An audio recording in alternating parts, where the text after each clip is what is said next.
சட்டப்பேரவை தலைவராக பொறுப்பேற்றுள்ள தங்களுக்கும் சட்டப்பேரவை துணைத் தலைவராக பொறுப்பேற்றுள்ள அவர்களுக்கும் இதயபூர்வமான நல்வாழ்த்துக்களை இந்த நேரத்தில் தெரிவித்துக் கொள்கின்றேன். இன்றைக்கு ஆளுங்கட்சி எதிர்கட்சி என்று பாராமல் இன்றைக்கு தாங்கள் இந்த பக்கமும் அந்த பக்கமும் சாயாமல் நடுநிலையோடு வைக்கும் தராசு போல நீங்கள் என்றும் செயல்பட வேண்டும் என்று அன்போடு இந்த நேரத்தில் கேட்டுக்கொள்கின்றேன். எந்த அளவுக்கு எதிர்கட்சிகளுக்கு பேசுவதற்கு வாய்ப்பு கொடுக்கின்றீர்களோ அந்த அளவுக்கு உங்களுடைய அரசு சிறப்பாக செயல்படும். ஏனென்றால் மக்களுடைய பிரச்சனையை எடுத்து வைப்பது எதிர்கட்சியினுடைய கடமை.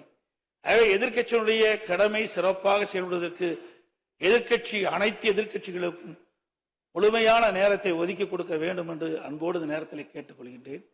நீங்கள் ஏற்கனவே அனைத்து இந்திய அண்ணா திராவிட முன்னேற்ற கழகம் பொன்மனச்சம்மல் புரட்சித் தலைவர் எம்ஜிஆருடைய ஆட்சி காலத்திலே நீங்கள் சட்டமன்ற உறுப்பினராக இருந்து பணியாற்றியவர்கள்.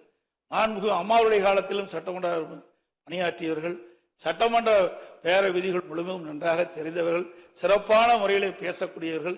சிறப்பான முறையிலே அவையை நடத்தக்கூடிய திறமை மிக்கவர்கள்.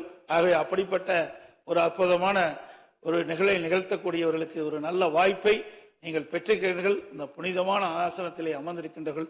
எங்களுக்கும் அனைத்து இந்திய அண்ணா திராவிட முன்னேற்ற கழகம் மட்டுமல்ல அனைத்து எதிர்கட்சிகளுக்கும் போதுமான நேரத்தை ஒதுக்கி கொடுத்து மக்களுடைய பிரச்சனையை அரசுடைய கவனத்துக்கு எடுத்து செல்வதற்கு நீங்கள் நல்ல வாய்ப்பை தர வேண்டும் என்று இந்த நேரத்தில் தெரிவித்து மாண்புமிகு முதலமைச்சராக பொறுப்பேற்றுள்ள மாண்புமிகு முதலமைச்சர் அவர்களுக்கும் எனக்கு இதயபூர்வமான நல்வாழ்த்துக்களை இந்த நேரத்தில் தெரிவித்துக் கொள்கின்றேன். அதேபோல